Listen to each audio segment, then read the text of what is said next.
All righty, it's 5:02 p.m. I'll go ahead and call this meeting to order.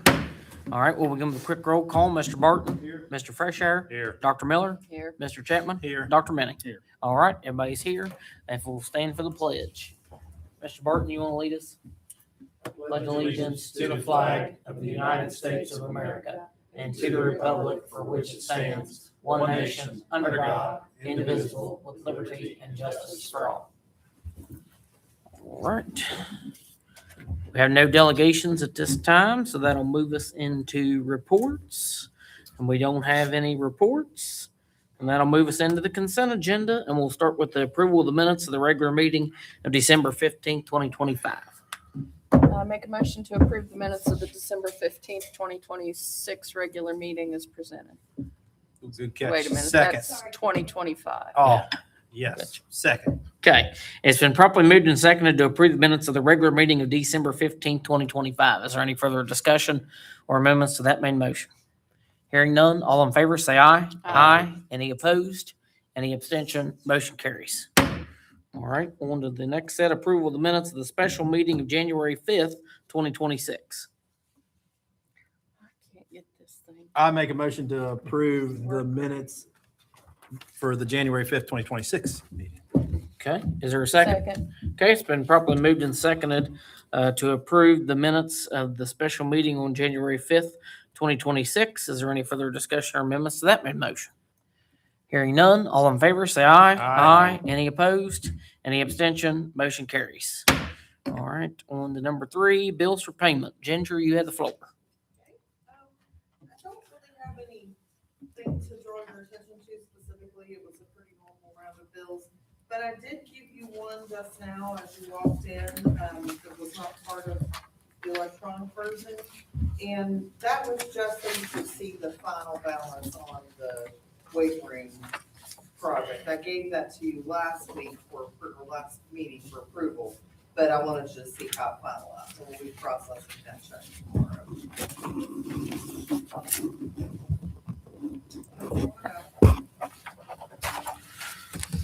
Okay, go ahead.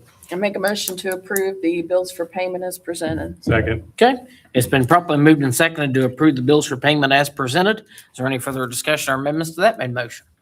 Hearing none, all in favor say aye. Aye. Any opposed? Any abstention? Motion carries. All right, that'll take us out of the consent agenda and put us into new business. And we have approval of the individual school audits of FY25. Ginger, you have the floor. Okay, so I sent you these as part of your package. We also sent you Mr. Price's response. But I also gave you bound copies because they sent them to me and didn't really want to decorate my office. So there's nothing to go over except to brag on the high school, 0 findings, which is phenomenal. And the elementary school's report was excellent as well. There was 1 finding. And as you can see in Mr. Price's letter, that is one of those things that's really easy to let fall through the cracks because of how they process their inputs.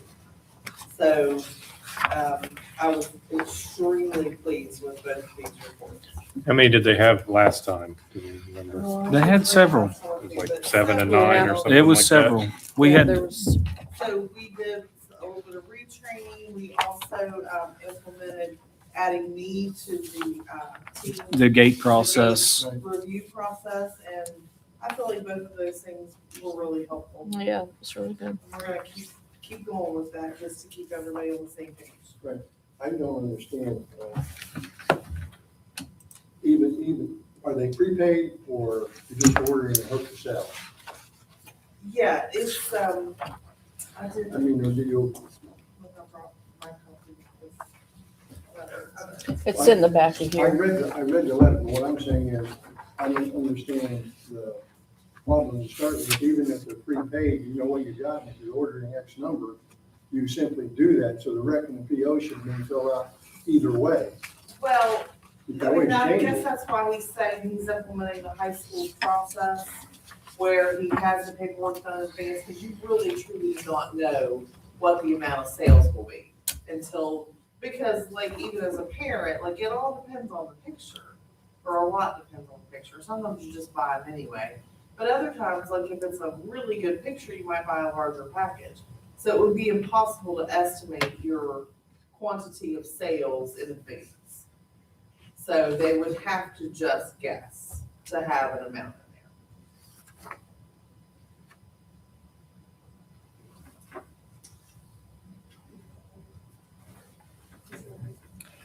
I make a motion to approve the fiscal year 25 individual school audits as presented. Is there a second? Second. Okay, it's been properly moved and seconded to approve the individual school audits for FY 25 as presented. Is there any further discussion or amendments to that main motion? Hearing none, all in favor, say aye. Aye. Any opposed? Any abstention? Motion carries. All right. We will move on to superintendent's contract terms and conditions. So, Does anyone? do we have any questions, discussions? Do we need anything on the contract? I'm good. All good? Good. Okay. Are you gonna read something? So I, Yep, yeah, I fancy. need it to hold up, I Okay. guess. Right? You have You have a this, copy?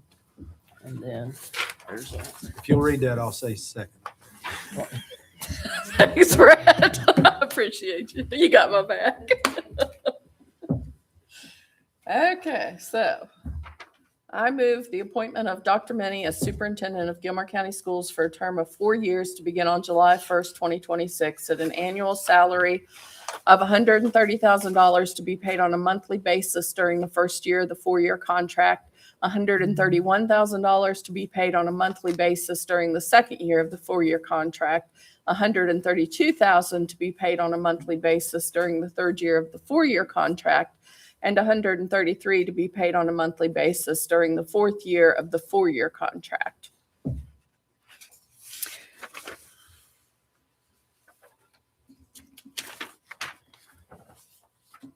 And upon all the terms and conditions of this 2-page form of contract, which has been distributed to board members, has been made available in hard copy for inspection by members of the public as they entered the room for this meeting, and is posted on the board's website under Board of Education meetings.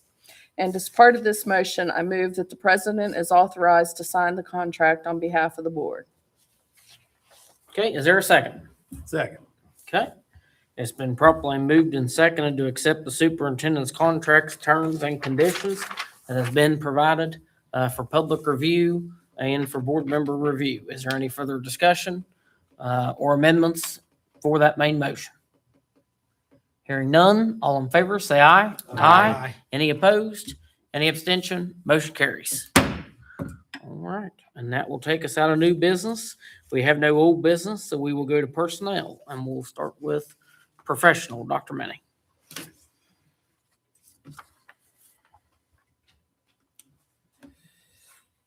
We have no professionals at this time. Okay, let me get down here. We do not have any service either, so Dr. Minnie will move to extracurricular. Recommendations for hire: Nathan James, head Mini Titan baseball coach, Gilmer County High School. Doug Bell, auxiliary Mini Titan baseball coach, Gilmer County High School. And Jason Freimeyer, auxiliary Mini Titan baseball coach, Gilmer County High School. So moved. Second. Okay, it's been properly moved and seconded to accept the extracurricular portion of the personnel as presented, personnel agenda as presented by the superintendent. Is there any further discussion or amendments to that main motion? Hearing none, all in favor, say aye. Aye. Any opposed? Any abstention? Motion carries.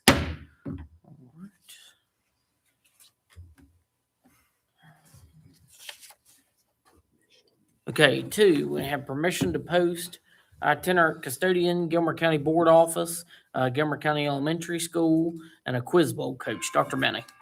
The Gilmer County Board Office / Gilmer County Elementary School comes with adding additional rooms out here to the weight facility, training facility, and We also have a need because we only have 3 custodians at Gilmer County Elementary School.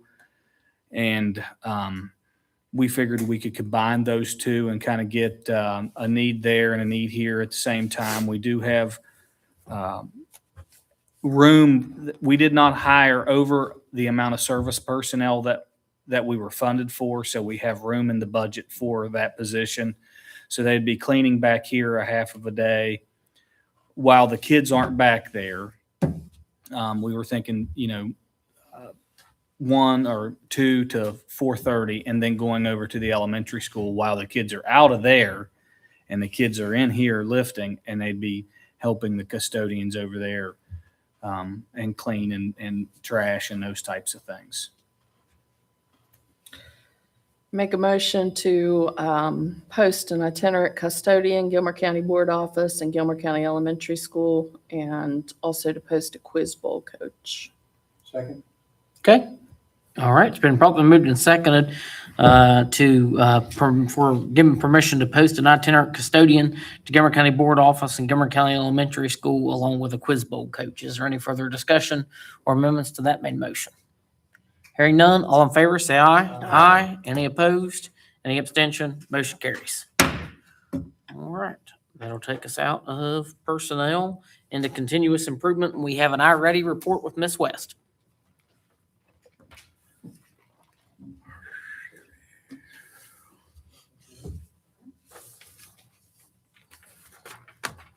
Thank you. Thank you, ma'am. I thank you very much.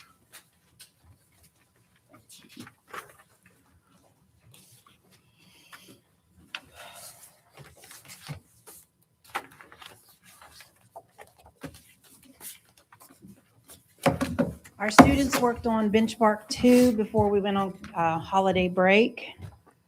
And so what I have for you is a comparison of the reading and the math. So the first page there, reading as a benchmark number 2, this is K through 8th grade where we stand currently. So students who are early on grade level or more, total of 156. 121 are 1 grade level below, and then 133 2 or more. And I have comparisons to the first benchmark coming, but I broke that down by school. When you look at math, again, you can see those who are mid or above, as well as early on.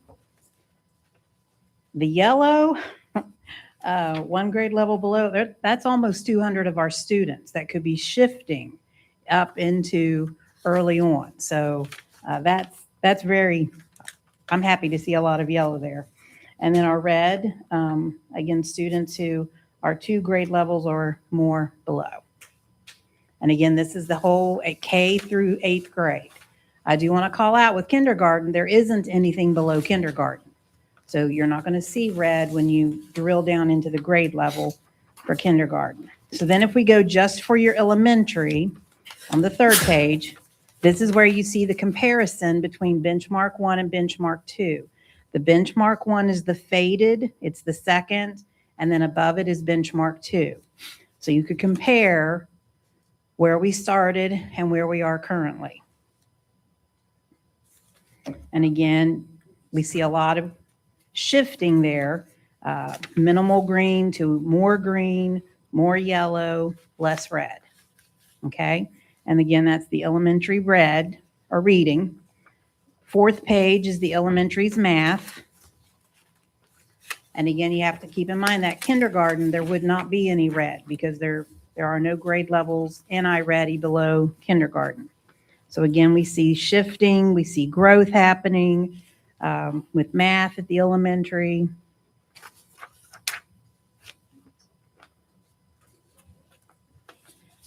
Then we go to our 5th page. This focuses on our 6th, 7th, and 8th graders. And again, there is growth here.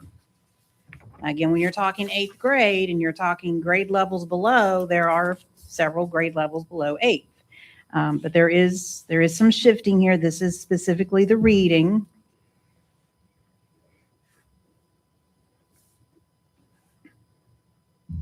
And then the next page is the math. And so you've got benchmark 1 to benchmark 2. Again, there has been growth. Some of the things that we're drilling down into with our elementary students, there is something called Fluency Flight, and it exposes students to math fact fluency. They start it with addition, they go to subtraction, they go to multiplication, they go to division. It's very student paced, so the more they work with that, it begins as early as second grade. That's where that component is, second through fifth grade. Something else I was drilling down into today were instructional reports, where they are in their pathways. Are we utilizing our minutes? How many of us are utilizing our minutes and passing the lessons to grow those reading muscles and math muscles? So there are other reports to drill down and look into. If you go to the last page I gave you, these are just some conversations that have been happening since looking at this data last week, looking at data with our teachers this week. We have a Titan touchdown on Thursday. This is with our middle school team. It's great that they all have the same planning time. We can really meet with them, have conversation. Tomorrow, PD Tuesday, will be assessment with Mrs. DeWall. Next Tuesday, we will focus on drilling down into the skills, in particular in math. And then we have a core curriculum walkthrough coming up, and we also have our spring gate happening soon. Questions for Ms. West?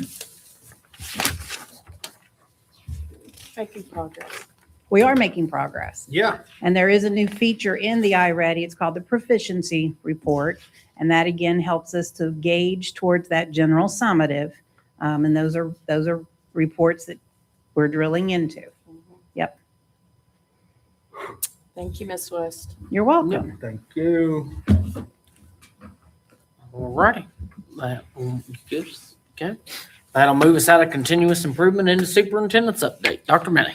So a few things, and I'm kind of going to give a little report on the state of the schools. If you notice, the 2 grade level below is shrinking. That the scores look relatively about the same as what they did last year at this time. One thing that I've talked with Ms. West about is the red group, the 2 grade levels below, seems to be getting smaller. We got work to do at the middle school area. And so that's kind of what we've been talking about. And then how we can get some of our teachers that are drilling down into the content standards and skill gaps and have them provide professional development to other teachers so they can teach other teachers what they're doing. So we've worked on that. We're going to continue to work on that. Of course, this does not have the results of our 11th grade cohort. We know that they were setting behind our last year's 11th grade by just a few points. But we're hoping when all this comes together, you'll see instead of 5%, you saw 5 and sometimes 10 and 12. We're hoping that we can get that 8% growth in ELA and math. That was our county goal. So I think that we're going to be meeting and working on that. And we're going to be doing a review of the core curriculum being used. And then we've got GATE coming up again to make more adjustment. That those are just preliminary numbers. I wanted to kind of share where we're at as far as accountability on several different things, and where I sent out to all the board members this kind of infographic, and I'll send those around so you guys can follow along. The first slide there, I just made that on PowerPoint, and then I dropped that in the notebook LM to have it kind of make a fancier shareable version with you guys. And it made me a couple versions, and I thought that you guys might want to see those. And I'm going to highlight where I got that data. This state of the schools I kind of built earlier on, and a lot of these reports I've been tracking since 2022. I've got a file built with all of these different types of these ways that we monitor student growth. It could be anything from on track to graduate to chronic absenteeism to our actual proficiency data. And you'll notice this is, when I wrote this, you can see I put the current rate. The current rate last week, this is a variable number. This will change daily. So when I log on here tomorrow, it's a different, but usually has been running between 15 and 17% this year. When we got back from Christmas break and entered into Christmas break absences that we had right before Christmas break, we got a little bit higher. It bumped us up 1%. It went from 15 to 16. But we're setting around 16% now. We would like to have that number under 15%. It would be the first time that we went into the yellow on chronic absenteeism, and there's only a handful of districts that's in the yellow. You guys know how hard that is to get in. It's just really hard to get into the yellow and then down into the green. And that I think there was maybe 2 or 3 districts last year that were in the yellow. Another thing that's on this, kind of got some questions about, was behavior data, and we've given several behavior reports, and you can see in 2021-22 it was 2,000, and last year it was 1,068. We got 916. There's some non-offenders that are listed in this too. You list all those when you enter the incident. Right now, you can see this number says 708. If you go back up at the top and look, the number of incidents, 568. Those are the difference, I think, in the non-offenders that are added to that. So we're setting pretty close to where we would like to be with discipline. I thought that those numbers looked pretty good. We are in the green on the report card on discipline. And you can see there's other data in here that daily unexcused. We can track the exact day. We know that 11/13 we had 101 students absent, so that day was a high absenteeism rate. And then you can kind of just track these day by day. I also put expelled for substance abuse. Last year we had 1. In 2023 we had 8.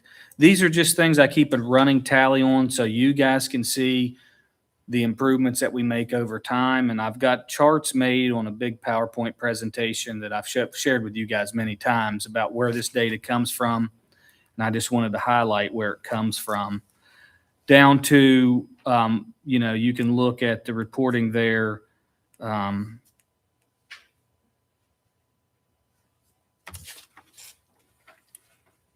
trying to get all 3 of them, everything I added into all 3 of them. Oh, here's the other side is school rankings. A lot of people were concerned about how we looked out to the public and our schools. They were 1-star and 2-star schools, according to School Digger. And you can see, according to that site, and they monitor the metrics of how you do with test scores and what you put, the money that you put in per pupil, and all the different qualities of your system. They rank those. We're 4 out of 5 stars now. We're really hopefully can get to 5-star rating this year. But that little metric there at the bottom where it says that we perform in 2022, perform better than 40% of our schools in the state, and now we're performing better than 67.3% of the state. That was in that handout. So I just wanted to make sure that you guys knew where all those numbers were coming from and the state of the schools. The other thing that was on that handout was on track to graduate. That's actually tracked by us. We track that because it's on the report card, and our accountability score is one of the things that we're judged by, is how many 10th graders are on track. And I started when I first got here in 2022. I took the baseline data. We were at 33%, and or excuse me, not 33%. I'm looking at the wrong chart. We were at 71%. We ended up being at the end of that year in the red on the scorecard at 73% on track to graduate. Last year, we haven't got this year's numbers because we're not far enough along in the year. But last year's 10th graders, we were over 90% on track to graduate.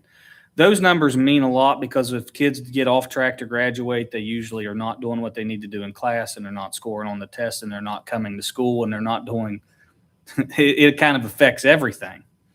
So those numbers I suspect will be even higher. I haven't ran those numbers yet because we just sent report cards home today. Excuse me, it's Monday. We just sent report cards home today. So we will run those numbers and get the 10th graders that are on track to graduate, and I'll have to report those back at a later time.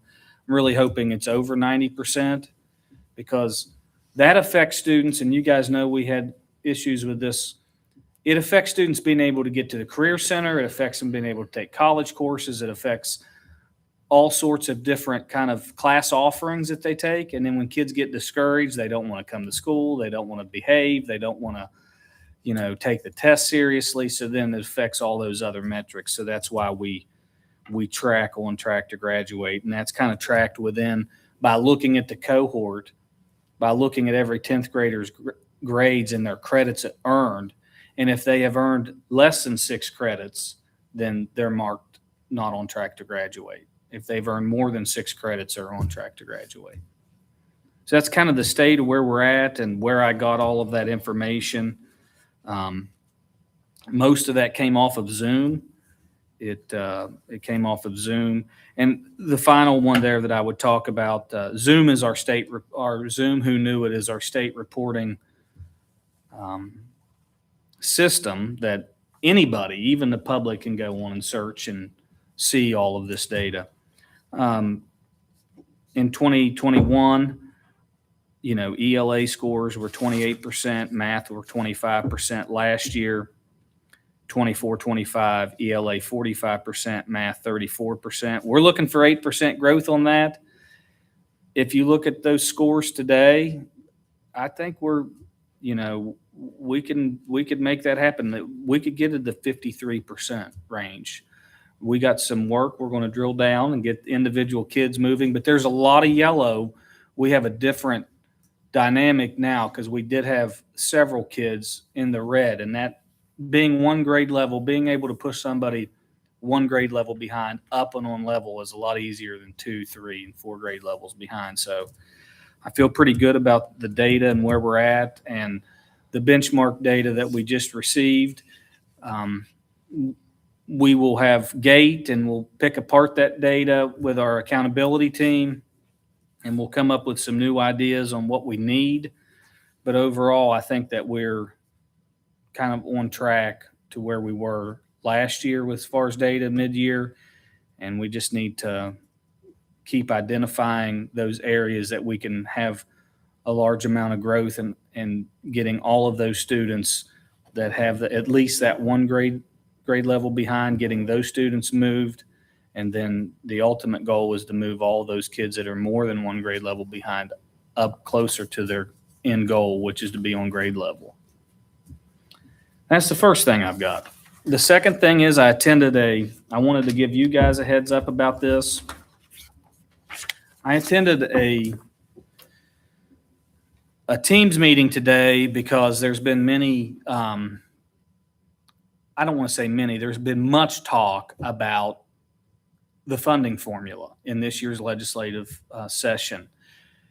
There's even been talk that due to some counties' mismanagement of money, that they would like to get rid of the 1,400 floor formula, and that funds Gilmer County schools for several students that we Explain to people what that means. So the 1,400 floor is what the legislature many years ago, probably 20 years plus now, decided was the minimum amount to run a district. It was the minimum amount of dollars that it would take. It's based off sparsity. So they based it off of Pocahontas County because it's the biggest and most sparse county.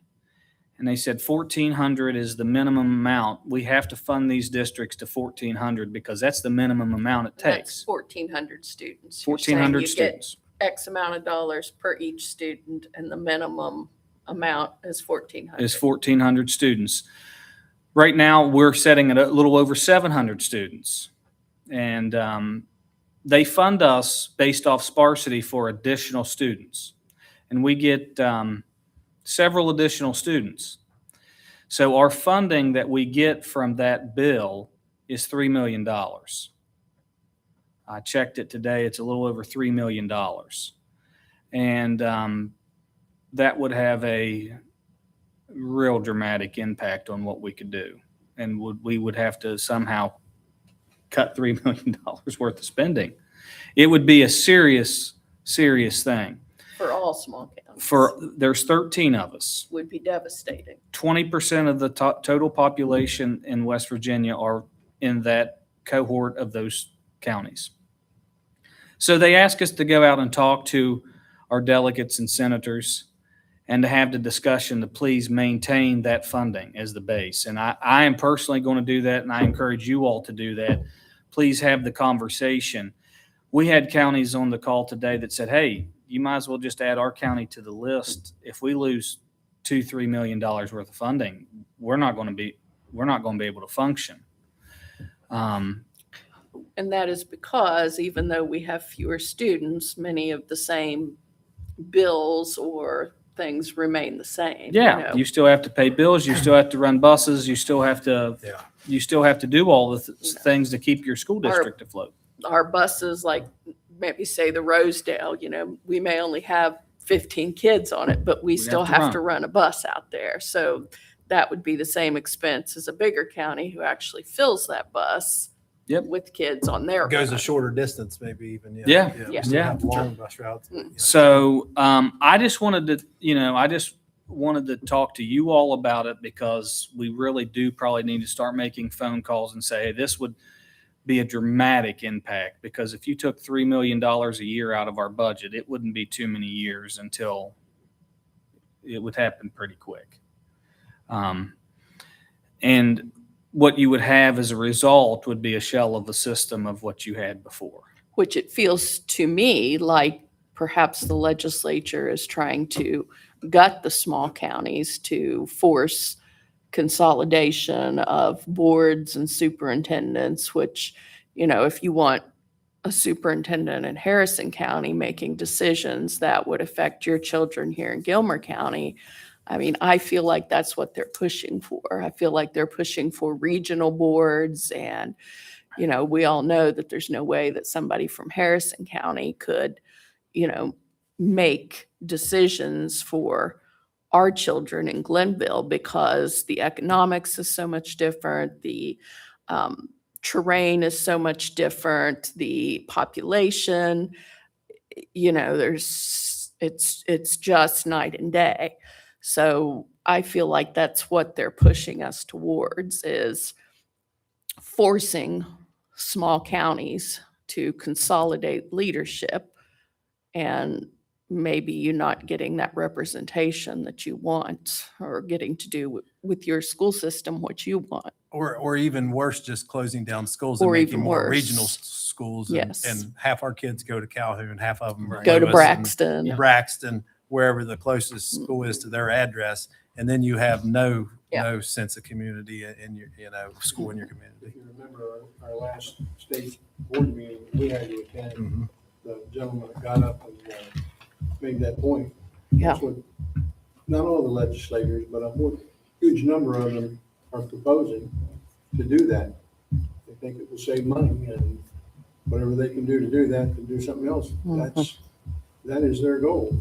Well, the total cost to the state to keep those 13 districts afloat and to keep them funded what they've funded them for the last over 20 years is $25 million. That's the savings. Which is kind of a drop in the bucket when we look Yeah. at the money we, what away. Yeah.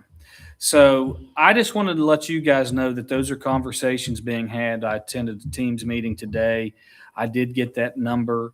It was shared via the state with the news agencies, and I wanted to make sure that I had a grasp on it, and I wanted to talk to you guys and start front loading you that would be devastating.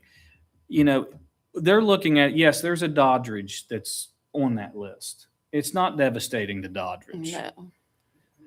Now, years time. But it's a devastation to us, and it's many other the counties. Another thing with the drop in enrollment in the county school systems, there's going to be more and more of these counties that drop in under 1,400 in population. So like Clay just dropped in this year. There's going to be more because there's not as many people And in public especially ed. if the charter schools, if that goes through and continues, So I just wanted to give you guys a heads up about that. That is one of the main talking points tonight that I wanted to talk about, because it would not take very many years. We would use that carryover budget pretty much immediately, and we would be on the hook the next year. And we would have to make serious cuts. And I don't even know where that many cuts could come from. Because we are consolidated down to the point where you might cut a position or two here and there at each school, but you're talking $3 million is a lot of cuts. Now, is that, so if we have 700 students, so that's the extra 700. That's just based on. That's what they fund us for, yeah. Is 14. They don't fund us for 14.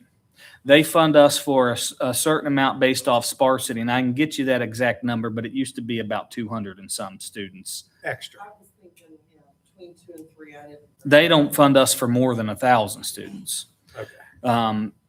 They fund us a couple hundred extra students because based off of our sparsity, and our geographics and those types of things, that's the formula that they've created to say, okay, this district has to have this to stay afloat. But the talk is, some districts aren't managing that well. And the talk is, well, let's just take that and fix the issues that we have. What they're actually attending, actual live bodies that come through the door. Yep. And that will save them big bucks down the road. They don't care about product. That's why, in my opinion, it's highly important that the star for the 5th rating needs to be there. The system has to show that you're doing well. You can't attract people if your education system is subpar. And ours is coming up. And so that hopefully will get some people, instead of going to, when they come to the prison to work, instead of going to Lewis County or Harrison County to live like the majority of them do, they might bring their kid here. Because we can provide quality education. So if you get a chance, I would recommend having the conversation. They're going into legislative season. Have the conversation, partner with us. We're a small district. We want to keep our schools open and safe, and we want to be able to provide transportation and all the things that we've been providing.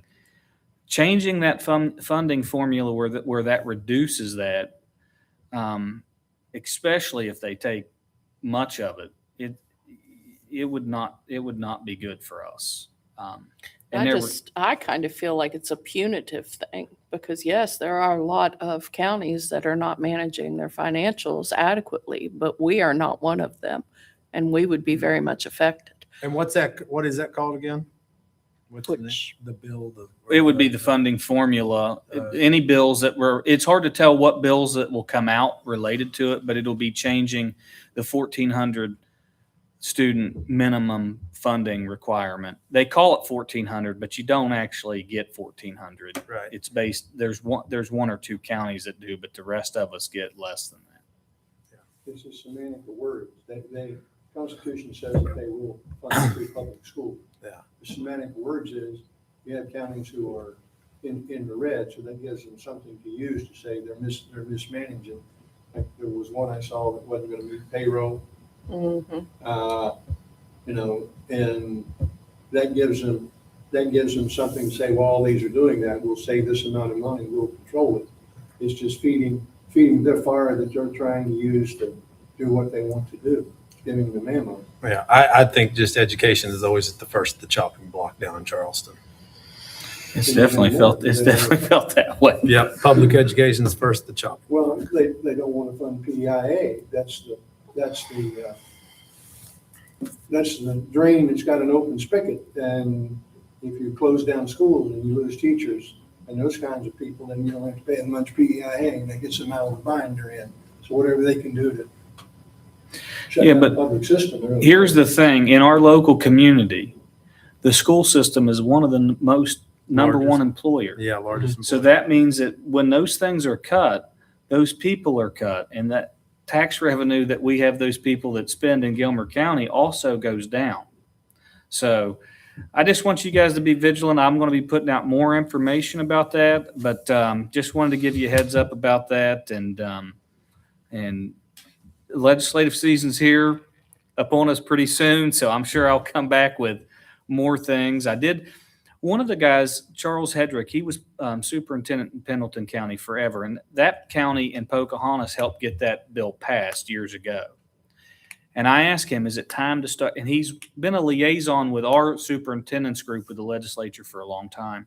I asked him, would it be time for us to write resolutions? He's like, I don't know that we're there yet, but definitely start making the phone calls now and having the conversations. And then if we see bills pop up, it would be time to where we need to start actively going down and lobbying for something not to happen with our funding formula.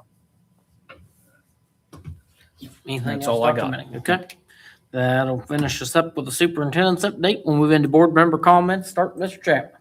I'm just happy to see to cut the ribbon with Mr. Barton over there for the weight room today, and to get kids working on that equipment. I don't have anything this evening. Dr. Miller? Well, I've just been pondering, and I just think it's such a heavy time, not only here, but everywhere. And, there's a lot of heavy news and a lot of horribly graphic violence everywhere you turn. And, I'm an empath, and so I feel things a lot more acutely than some people, but I think it's, as parents, I think we need to try to shield our children from some of that, and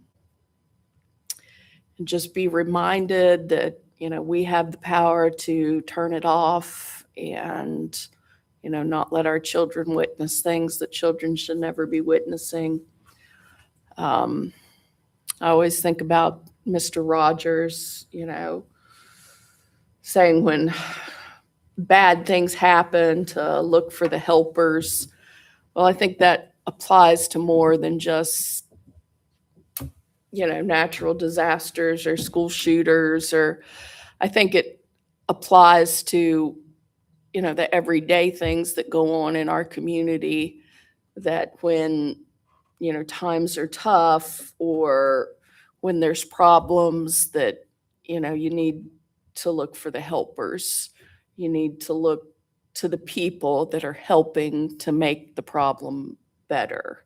You need to look to the teachers that show up every day no matter what, and they keep helping our children get more knowledge, and the custodians that help us keep our facilities clean and our children well, and the bus drivers who keep our kids safe on the roads. And you can do that in anything. You can, the nurses, the healthcare, just on and on and on. Just, look to the helpers, not the people or the things that are trying to tear things down or trying to cause chaos. Look to the helpers. Look to the people that are trying to make it better, or trying to fix a problem, or trying to make things better for the next generation, because we're all going to have to be helpers.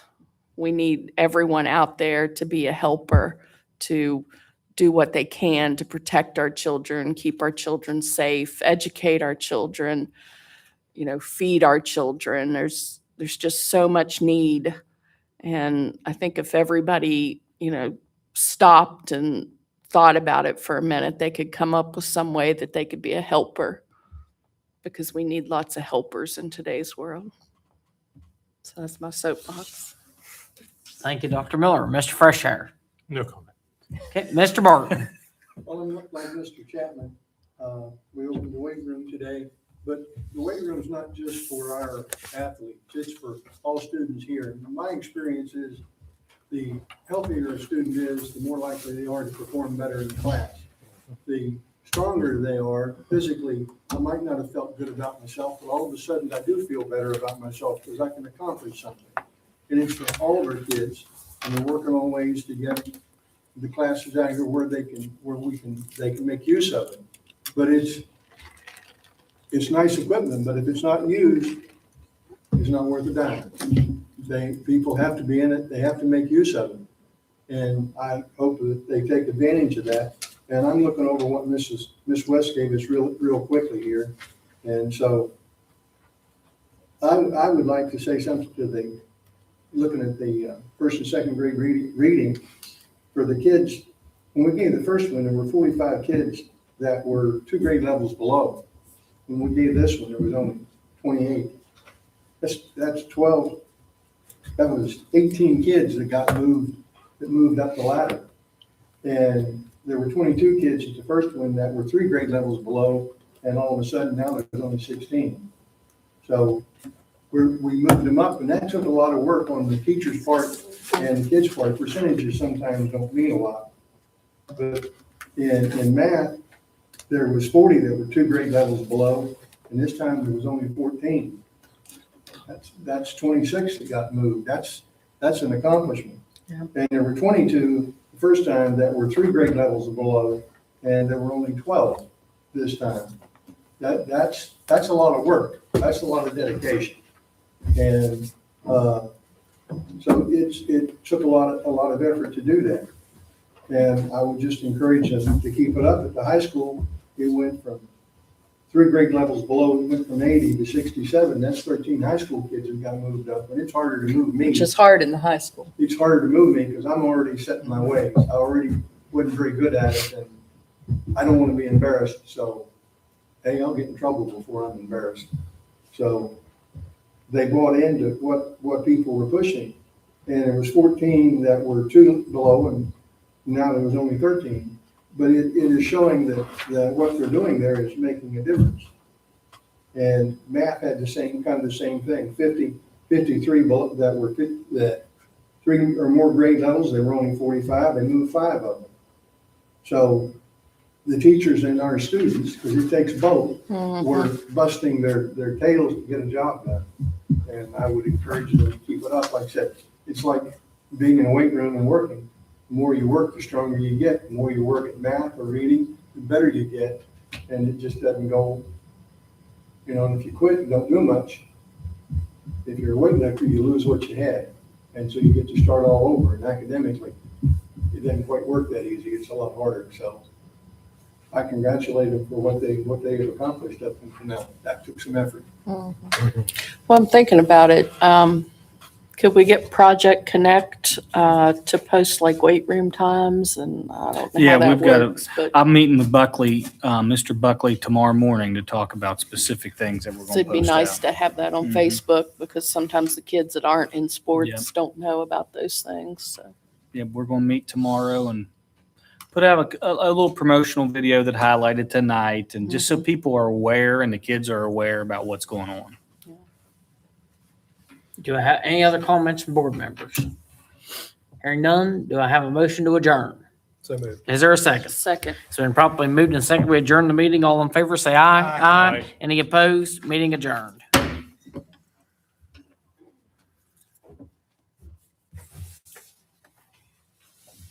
to just think of cooking dinner.